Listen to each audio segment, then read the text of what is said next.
2시부터 3부 예배는 1시 30분에 이 장소에서 드리게 됩니다. 기억하시기를 바랍니다. 오늘 새 가족으로 등록하신 우리 교우 계십니다. 우리 정양남 성도님 자리에 잠깐 일어나 주시겠습니까? 정양남 성도님 어디에 계시죠? 네, 자리에 잠깐 일어나 주시겠습니까? 네, 환영합니다. 네, 반갑습니다. 네, 자리에 앉아 주시고요. 정양남 성도님께서는 예배를 마친 후에 안내위원들 안내를 받아서 저와 잠깐 만나서 기도하고 그리고 교회 안내를 잠시 받도록 해주시면 감사하겠습니다. 오늘 주께서 영의 양식으로 허락하여 주신 하나님의 말씀 함께 교독합니다. 하나님 말씀은 요한복음 12장 1절부터 8절까지 말씀입니다. 요한복음 12장 1절부터 8절까지 말씀 교독하겠습니다. 제가 먼저 읽겠습니다. 유월절 엿새 전에 예수께서 베다니에 이르시니 이곳은 예수께서 죽은 자 가운데서 살리신 나사로가 있는 곳이라.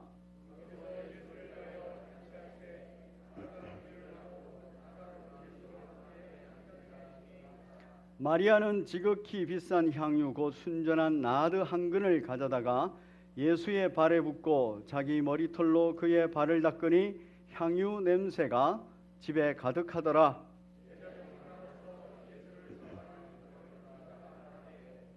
이 향유를 어찌하여 300데나리온에 팔아 가난한 자들에게 주지 아니하였느냐 하니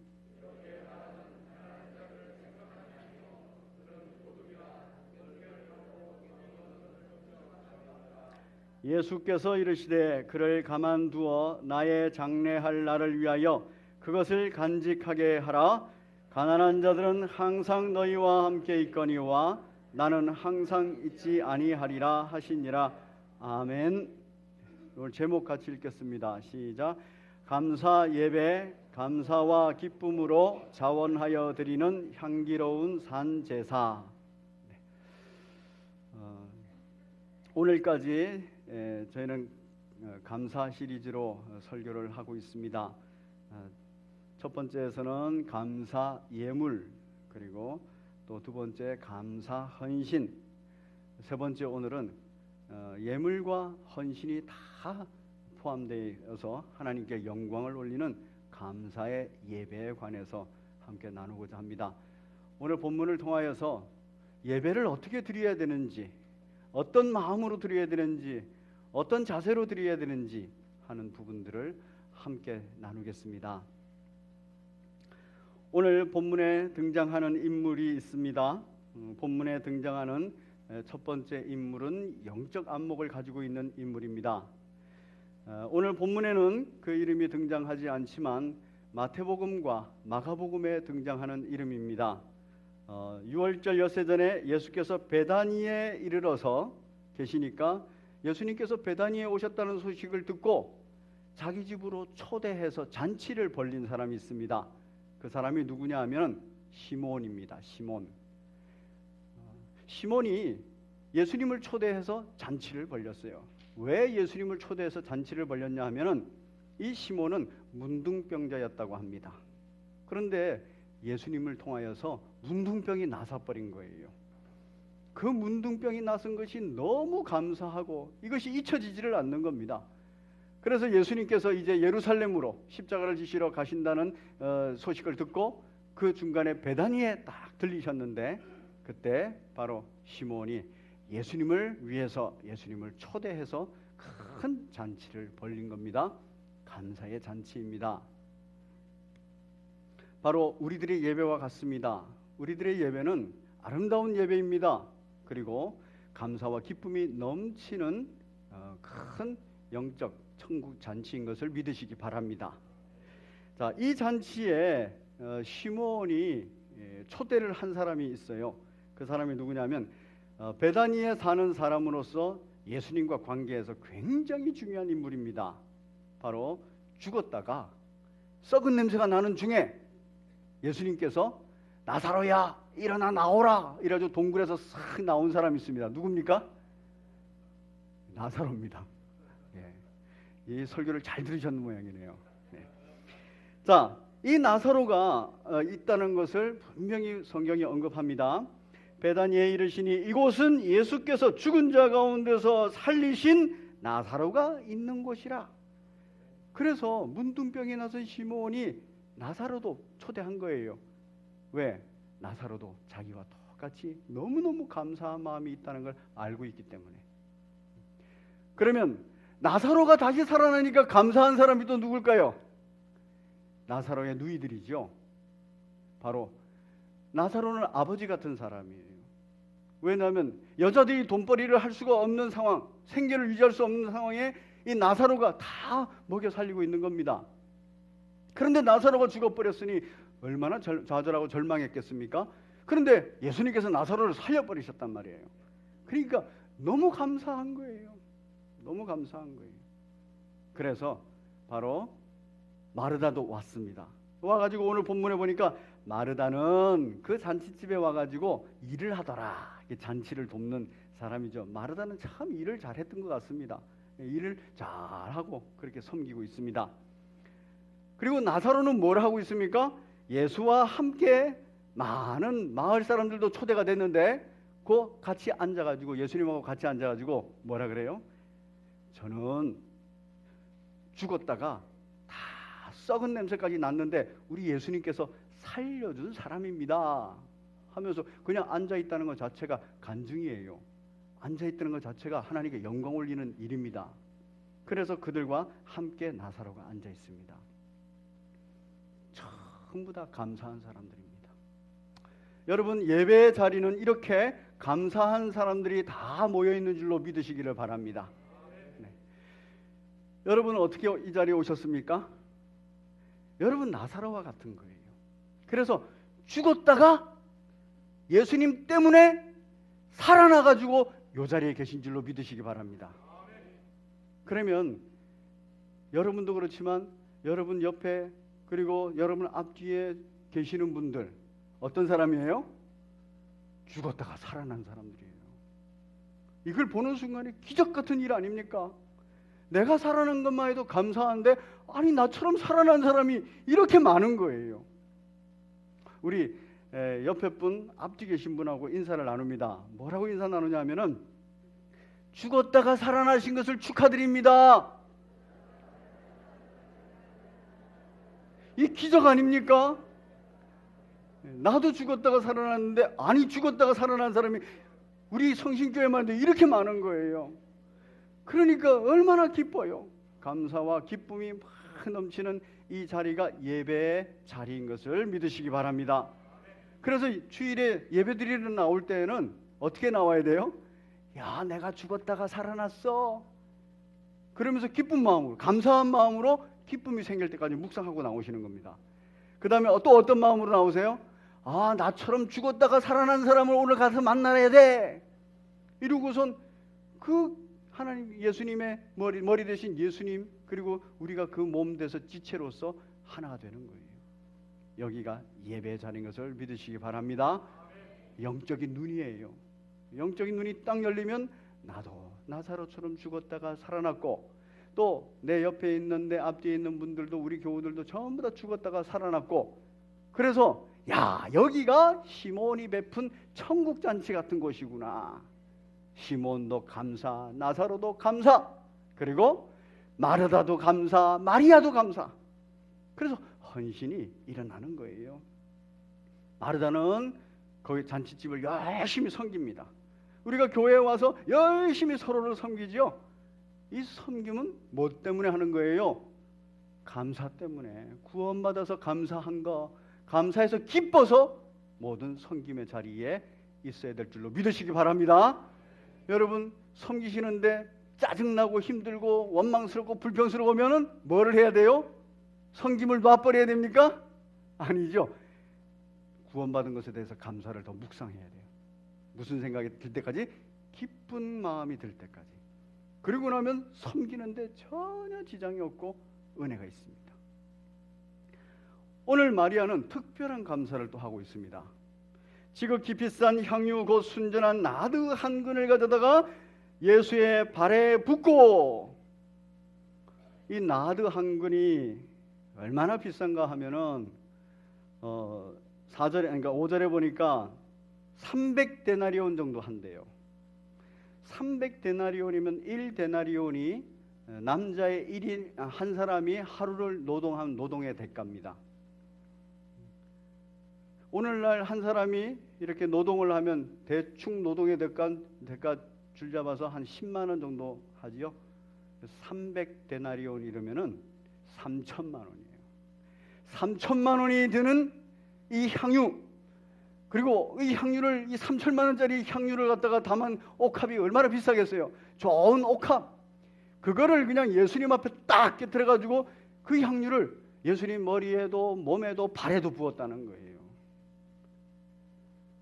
이게 자원해서 다 드린 거예요. 마리아 보고 누가 너 그렇게 해라 이렇게 말하지 않았어요.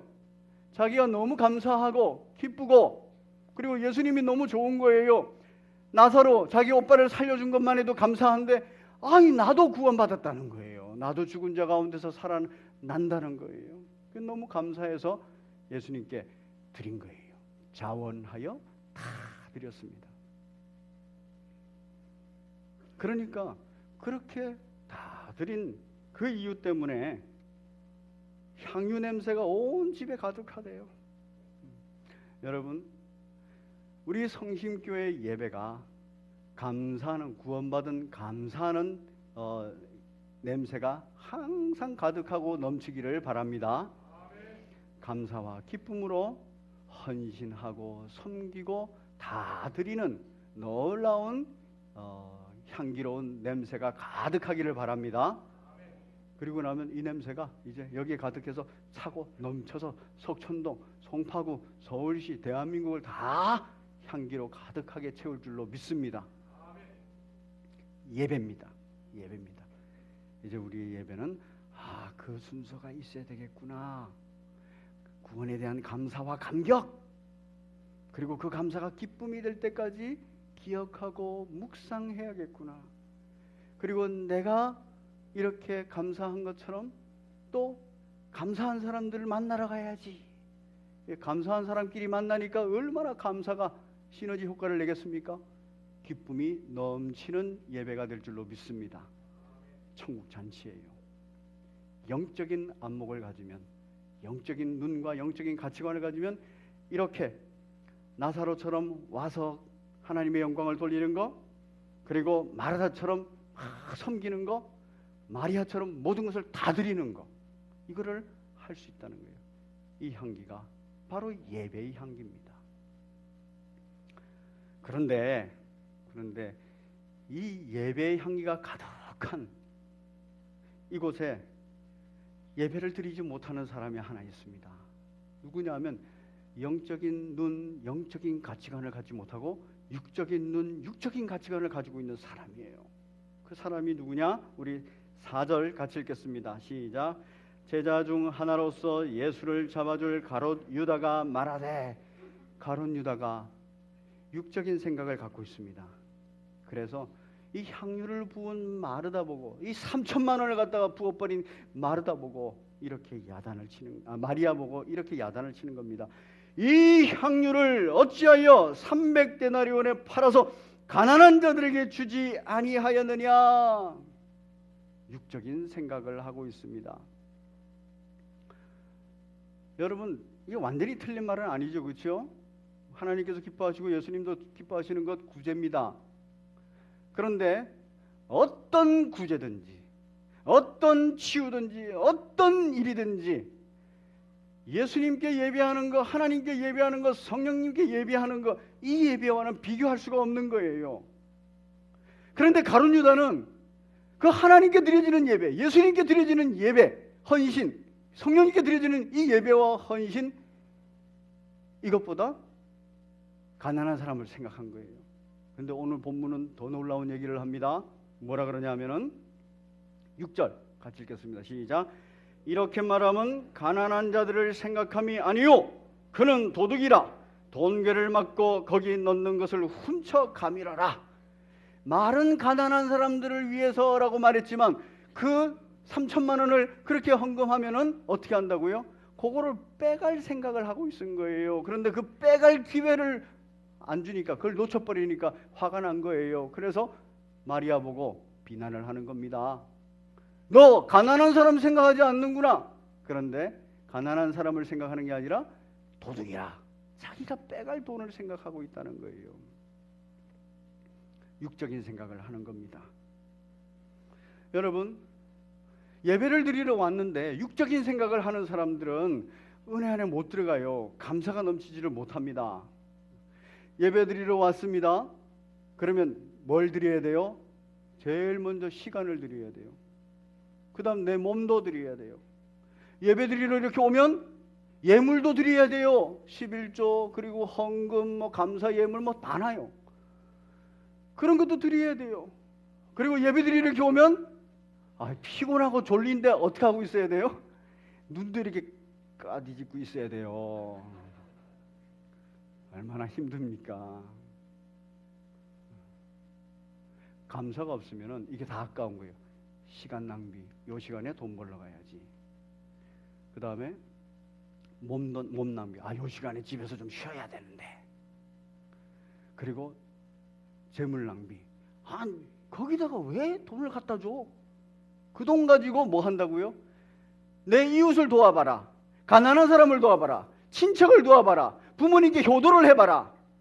이렇게 말하면 더 인정받고 더 칭찬받고 더 사랑받을 텐데 왜 거기다가 헌금을 해? 이해 안 되는 거예요. 아니 그 설교를 듣는데 그 사람들이 그러잖아요. 따분하고 힘든 얘기할 때는 아이고 또 설교하네 설교해 이러잖아요. 그 설교가 듣는 거 쉽지 않은 겁니다. 그런데 왜 그렇게 따분하고 힘든 설교를 가서 앉아가지고 있냐는 거예요. 전부 다 시간 낭비, 돈 낭비, 몸 체력 낭비, 모두가 다 낭비라는 거예요. 그래서 마태복음과 마가복음의 병행구전에서는 허비하는구나 이렇게 말해요. 네가 이 향유, 이 3천만 원짜리 향유를 허비하는구나. 너가 이 귀한 시간, 귀한 재물, 이 귀한 너의 몸을 허비하는구나. 육적인 생각입니다. 왜 그래요? 감사가 없어서 그래요. 내가 구원받은 것이, 내가 죄사함 받은 것이, 내가 영생을 소유한 것이, 내가 지금까지 보호받고 인도받고 내 구원 완성을 위해서 그 모든 필요를 채워주심이 안 보여서 그런 거예요. 그래서 감사가 없는 겁니다. 감사가 없는 사람은 원망과 불평이 많아요. 감사가 없는 사람은 자기 생각이 많아요. 그 돈 가지고 가난한 사람을 돕지. 그런데 그 마음속에는 뭐가 있어요? 도둑이라. 정말 가난한 사람을 생각하면 예수님께 예배를 드리는 것입니다. 바로 육신의 생각을 하고 있는 겁니다. 여러분, 이 자리에 여러분 다 같이 앉아 계세요. 지금 제가 이렇게 보면 다 저를 바라보시고 눈이 반짝반짝거리십니다. 그런데 여러분의 마음속을 저는 몰라요. 감사가 있습니까? 기쁨이 있습니까? 그리고 다 드리는, 자원에서 다 드리는 헌신이 있습니까? 바로 이것이 넘칠 때 이 예배가 온전한 예배가 될 줄로 믿습니다. 이것이 없어버리면은 와는 몸은 앉아있고 시간은 드리고 이래도 그 마음속에 원망과 불평과 그리고 도적질만 마음속에 있는 거예요. 시간을 도둑질해 와야 되는데, 체력을 도둑질해 와야 되는데, 재물을 도둑질해 와야 되는데 도둑질에 관심이 생깁니다. 아름다운 예배가 되지를 못합니다. 나의 영육이 회복되는 예배가 되지를 못합니다. 그런데 이 마리아에 대한 평가와 이 가룟 유다에 대한 평가가 굉장히 다르지요. 예수님께서 가룟 유다에 대해서는 뭐라고 평가하셨습니까? 난 자 중에서 차라리 나지 않은 것이 나을 만한 사람이었다, 이렇게 평가를 했어요. 너무 불행하고 불쌍하고 저주받은 자라서. 마리아에 대한 평가는 어떻게 합니까? 마리아는 기쁨과 감사로 이렇게 헌신을 했어요. 그런데 예수님께서는 거기다 하나를 더 붙여줍니다. 예수께서 이르시되 그를 가만두어 나의 장례한 날을 위하여 그것을 간직하게 하라. 예수님의 장례식에 향유를 부은 것으로 예수님께서는 딱 인정을 해줬다는 얘기입니다. 의미를 더 부여해 주신 거죠. 여러분, 마가복음 16장에 보면요, 예수님께서 죽으시고 나서 그 예수님 죽으신 것 때문에 여인들이 막 향유를 들고 예수님의 몸에 부으려고 뛰어갔어요.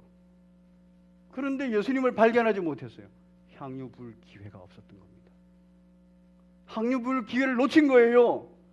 예수님의 장례는, 죽으심은 다음에 또 있는 거 아닙니다. 딱 한 번 있었는데 다른 사람들은 놓쳐버린 거예요. 그런데 이 마리아는 어땠어요? 감사하는 마음, 기뻐하는 마음, 정말 자원하는 마음으로 그냥 다 드렸는데 그게 자기도 모르는 새 예수님의 장례를 기념하는 것이 돼버렸습니다. 예배는 그렇게 하는 겁니다. 주님께 드려지는 예물, 헌신은 그렇게 하는 겁니다. 그냥 순수함으로 구원에 대해서 감사하고 그것이 내게는 너무 큰 기쁨이 되고, 그래서 자원해서 이것도 하고 싶고 저것도 하고 싶고, 그래서 하고 나면 그것에 대해서 예수님께서 뭐라 그래요? 나를 위해서 한 것이다. 그렇게 인정하시는 줄로 믿으시기 바랍니다. 기회를 놓쳐서는 안 됩니다. 예수님께서는 기회 놓치지 말라고 얘기해요. 8절 같이 읽겠습니다. 시작. 가난한 자들은 항상 너희와 함께 있거니와 나는 항상 있지 아니하리라. 가난한 사람은 항상 너희 있으니까 기회가 많아. 근데 내가 죽는 것은 딱 한 번밖에 없기 때문에 바로 이것이 중요하다 하는 거예요. 그것을 예비한 이 사람이 마리아다.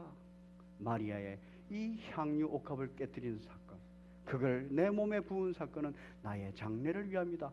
유일한 나의 장례를 위해서 유일하게 향유를 부은 유일한 이 여인이다. 예수님께서는 마태복음과 마가복음에서 이 사건에 대해서 정확하게 평가하시고 얘기하십니다. 뭐라고 하냐면은 마가복음 14장 9절에 보면 8절과 9절을 제가 한번 읽겠습니다. 그는 힘을 다하여 내 몸에 향유를 부어 내 장례를 미리 준비하였느니라. 내가 진실로 너희에게 이르노니 온 천하에 어디서든지 복음이 전파되는 곳에는 이 여자가 행한 일도 말하여 그를 기억하리라. 기념된다는 얘기예요. 기념된다는 얘기예요. 순수하게 이 마리아는 너무 감사하고 기뻐서 자원하는 마음으로 다 드렸어요. 그런데 그 다 드린 것을 우리 예수님께서 받으셨을 뿐만 아니라 그것에 영적 의미를 하나 딱 더 붙여서 유일무이한 기념사건이 돼버린 겁니다. 예배는 항상 유일무이한 우리들의 기념사건인 줄로 믿으시기 바랍니다. 예수님의 장례하심, 그리고 십자가에 달려 죽으시고 사흘 만에 부활하심, 그리고 승천하셔서 주님 앞에 보좌 우편에서 기도하시다가 바로 재림하심, 그 모든 사실들을 기념하는 것이 예배입니다. 누구만이 이 예배를 드릴 수 있느냐? 구원받은 사람, 구원에 대한 감사를 가진 사람, 그 감사가 너무 충만해서 기뻐하는 사람, 그래서 몸으로도 드리고 예물로도 드리고 마음으로도 다 드리는 이런 사람이 바로 이것을 기념하는 것입니다. 예수님께서는 오늘날까지도 마리아 이름을 기억하게 하시죠. 제가 이 사건과 관련하여서 어떤 예화가 있을까 이렇게 여러 곳을 찾아봤어요. 그런데 딱 맞는 정말 제게 감동을 주는 예화가 있었습니다. 뭐냐면 여러분 연세대 의과대학 병원을 뭐라 그러죠? 그 이름이 세브란스라 그럽니다. 이 세브란스 병원은 1904년도 11월에 개원이 됐습니다. 그런데 1893년 캐나다인인 에비슨 박사가 이 세브란스 병원을 짓고 싶어 했어요. 당시에는 40명 환자를 한꺼번에 수용할 수 있는 현대식 병원이 없었기 때문에 그 40명, 정말 요즘 생각하면 아무것도 아니죠, 그렇죠? 그런데 이 40명을 수용할 수 있는 현대식 병원을 만들어서 예수 그리스도의 그 구원 사역과 치유 사역과 그리고 천국의 복된 회복의 사역을 알려주고 싶었던 거예요. 그런데 비용을 계산해 보니까 당시 돈으로 약 1만 달러 정도가 필요했답니다. 1만 달러. 그래서 미국에 있는 그리고 캐나다에 있는 선교부 본사에다가 연락을 했어요. 돈이 필요합니다. 그러니까 그 선교부에서 아니 교회를 짓는 것도 아니고 뭐하러 병원 짓는다고 그 큰 돈을 허비합니까? 라고 선교부에서 얘기를 했어요. 선교부에서 돈 안 보내주겠다는 겁니다. 그리고 또 함께 있는 동역자들은 뭘 40명씩이나 드리는 그 큰 병원을 지으려고 그럽니까? 작은 병원을 곳곳에 지어서 더 빨리 더 신속하게 치료할 수 있도록 합시다. 맞는 말 같아요. 그런데 그건 무슨 생각이라고요? 안 짓겠다라고 하는 도둑놈 심보라고요. 그 모든 사실들을 다 알고 있는 에비슨 박사는 딱 마음을 굳혔어요. 짓겠다 하고 하나님께 기도했습니다. 그러던 어느 날 뉴욕 카네기 홀에서 초교파 해외 선교회가 열렸는데 거기에 설교를 좀 와서 해달라고 연락이 왔어요. 그래서 이 사람이 거기 가서 설교를 했습니다. 설교하면서 하나님께서 주신 이 소원, 우리 예수 그리스도로 말미암은 구원의 사역과 우리 예수님으로 말미암은 치유의 사역, 그리고 육적인 치유와 회복의 사역을 알려주고 싶은데 돈이 $10,000가 듭니다. 그렇게 설교 중에 광고를 했습니다. 그때 바로 그 자리에 스탠다드 석유 회사의 지배인인 사람이 있었는데 이 사람 이름이 세브란스였다고요. 저는 이번에 세브란스가 사람 이름이었구나 하는 걸 처음 알았습니다. 그 사람이 바로 $10,000,000를 헌금했습니다. 바로. 그리고 세브란스 병원이 개원되고 그리고 그 병원의 이름과 함께 오늘날 이 큰 병원이 됐는데 그 이름이 여전히 뭐라고 된다고요? 세브란스라고. 그 이름이 기념되고 있다는 겁니다. 그의 구원에 대한 감사, 그것으로 말미암은 기쁨, 내가 주님 앞에 구원받은 것만 해도 감사한데 이 큰 석유회사의 지배인도 되고 그리고 이렇게 재물도 가지고 있으니 이제 헌신해야지. 그러면서 딱 헌신한 것, 그것이 오늘까지 기념이 되고 있다는 것입니다. 마리아, 바로 이 마리아가 드린 이 향유 옥합, 예수님께 드린 이 헌신이 오늘날까지 기념이 되고 있는 거예요. 예수님께서 그렇게 하시겠다 했으니 기회를 놓치지 않는 겁니다. 여러분, 오병이어의 놀라운 이적이 있었습니다. 그건 누구의 헌신이 있었죠? 어린 아이예요. 자기 도시락을 드린 거예요. 그때 이거 내가 먹어야 돼요 이러고선 애가 그럴 만도 하지 않습니까? 그런데 은혜가 있어가지고 자기 먹을 도시락을 다 드린 거예요. 그러니까 그걸로 그 많은 사람들을 먹이고도 남았단 말이에요. 12광들이야 남았단 말이에요. 이번에 저희가 행복한 다락방 설교하면서 저는 참 감동이 됐던 게 그 마가의 어머니가 그 다락방을 오픈했다는 거예요. 초대교회가 될 수 있도록 오픈했다는 거예요. 그 헌신입니다. 우리 다락방 모입니다. 누군가 헌신하는 사람들이 다락방을 위해서 가정을 오픈합니다. 누군가를 헌신하는 사람이 다락방을 가정에서 오픈하고 시몬처럼 잔치를 벌립니다. 헌신하는 사람. 그 예배를 받으시는 거예요. 그 마가의 요한의 어머니는 그 이름이 남았습니다. 아리마대 요셉도 다 기회를 안 놓쳤어요. 예수님 이제 장례를 치르는데 이 아리마대 요셉이 가서 자기 무덤으로 쓰려고 놔뒀던 것을 예수님 무덤으로 탁 쓴 거예요. 기회를 놓치지 않는 겁니다. 단 한 번밖에 없는 기회입니다. 바로 이 마리아는 그 기회를 놓치지 않았어요.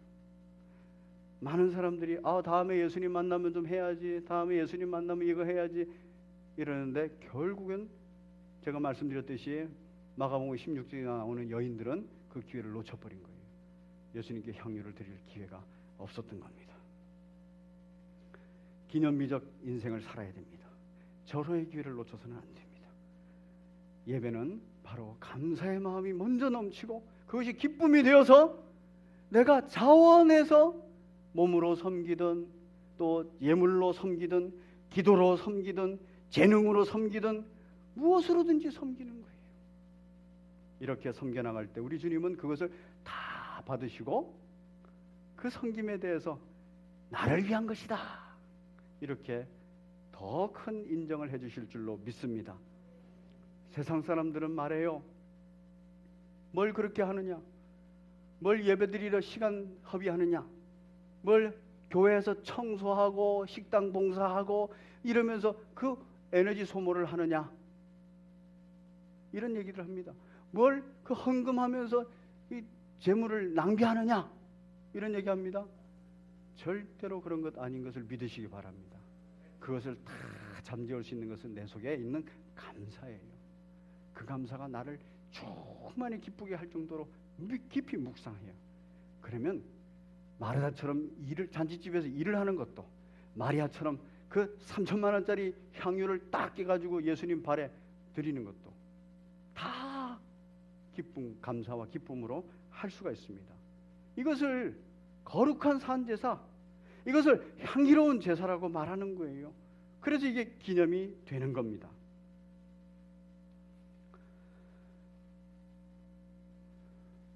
오늘 저는 설교를 준비하면서 회개를 했어요. 그리고 설교를 준비하면서 이 설교를, 이 얘기를 해야 되나 말아야 되나 고민을 했습니다. 뭐냐면은 의도한 건 아닌데 너무 우연찮게 이 감사의 예배와 그리고 자원하여 드려지는 모든 것들이 관련이 돼가지고 오늘 리모델링 헌금을 하는 날이더라고요. 그래서 개인적인 고민을 했어요. 그러면서 제가 생각을 했습니다. 이게 왜 그럴까? 저보고 회개하라는 거였구나.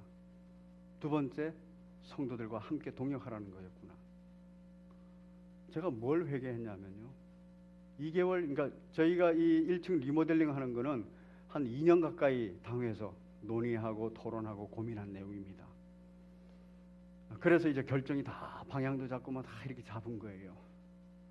근데 제가 이제 최종적으로 얘기를 들은 것은 한 지난 당회 말고 그 지난 당회였어요. 딱 듣는데 리모델링 하는데 8천만 원이 든대요. 그래서 갑자기 8천만 원 이러니까 너무 크잖아요, 그렇죠? 1억 가까이 되는 돈인데, 요즘에 경기도 어려운데 8천만 원이 든대요. 그래서 제가 갑자기 가룟유다 같은 생각이 들어가지고, 아니 그 돈 가지고 빚을 좀 갚지, 그 돈 가지고 가난한 사람을 좀 돕지, 그 돈 가지고 선교지에 좀 보내지, 그 돈 가지고 우리 국내외 단기 선교 가는데 좀 더 후원하지, 그런 생각이 들었어요. 그리고선 제가 보류를 시켰어요. 왜, 무슨 보류냐면 이 교회 건물이 얼마나 오래됐는데 그걸 또 1억 가까이 돈 들여가지고 리모델링 합니까? 그러니까 교회가 튼튼한지 좀 알아봐 주십시오. 그래가지고 교회 그 단단하게 그 검사, 안전 검사를 했어요. 안전 검사를 하니까 우리 교회가 튼튼하대요. 근데 그 보고를 받기 전까지 제가 기도했어요. 그러니까 내가 지금 육적인 생각을 하고 있구나. 내가 지금 영적인 생각을 못 하는구나. 우리 당회에서는 그 공간을 영적인 생각을 하면서 거기는 예배 공간으로 쓸 수 있도록, 그리고 거기를 바로 교육과 훈련의 공간으로 쓸 수 있도록, 그리고 거기를 안식할 수 있는 쉼의 공간으로 쓸 수 있도록, 이걸 막 고민을 영적인 안목을 가지고 하고 돈 드는 건 계산을 안 한 거예요. 그런데 담임 목사님 제가 이 얘기를 듣자마자 영적인 생각을 안 하고 돈 드는 생각을 한 겁니다. 더 좋은 곳에 있지 않냐. 그런데 제가 회개가 확실히 된 것은 이번 본문을 준비하면서 요게 도둑질할 거리가 없어서 그랬나 보다. 그래 회개했습니다. 그리고 하나님의 나라는 돈으로 되는 거 아니고 하나님의 사역, 하나님께 영광 돌리는 영적 사역으로 되는 것이야. 갑시다. 이러면서 이제 진행을 하고 있는 겁니다. 여러분, 리모델링과 관련해서 이런 생각, 저런 생각, 이런 원망, 저런 불평 다 있을 수 있어요. 그런데 딱 한 가지만 생각하면 돼요. 교회 공간은 영적 공간이야. 그걸 위해서 사용된다면, 그리고 그걸 위해서 많은 사람들이 사용된다면, 그걸 위해서 내가 희생 감수하고 내가 손해 좀 보고 내가 헌신하고 이러는 건 당연한 거야. 누가 그 생각을 하냐면 구원받은 것에 대해서 감사하는 사람, 그리고 그것에 대해서 기뻐하는 사람, 그리고 온전한 예배, 영적 예배를 드리고자 원하는 사람, 거룩한 산제사로 내 삶을 드리고자 원하는 사람이 그 마음이 생기는 겁니다. 우리는 기억해야 됩니다. 감사와 기쁨으로 예배드려야 되고, 예배는 자원해서 예배드려야 되고, 그리고 주님 앞에 드리는 모든 것들은 바로 향기로운 제사로 드려진다는 것. 제가 그러고서 생각을 해보니까 리모델링에 관해서 한 번도 우리 성도들께 다 얘기를 설명을 해준 적이 없는 것 같더라고요. 그래서 어제 갑자기 우리 송 집사님 직원한테 부탁해가지고 도면을 그리라 그랬어요. 그래서 리모델링이 되면 어떻게 될 것인가. 물론 회보에도 나왔지만 이제 실제적으로 그 리모델링 하는 중에 변경이 좀 생겼어요. 한번 보겠습니다. 여기 리모델링입니다. 그래서 지금 오른편에 카페가 있다가 이제 왼편으로 옮겼어요. 그러면서 가장 첫 번째 예배 공간으로 드려야 됩니다. 그래서 제가 교육부서의 모든 부서에 이쪽 공간에서 예배 드릴 부서는 자원해라 그랬어요.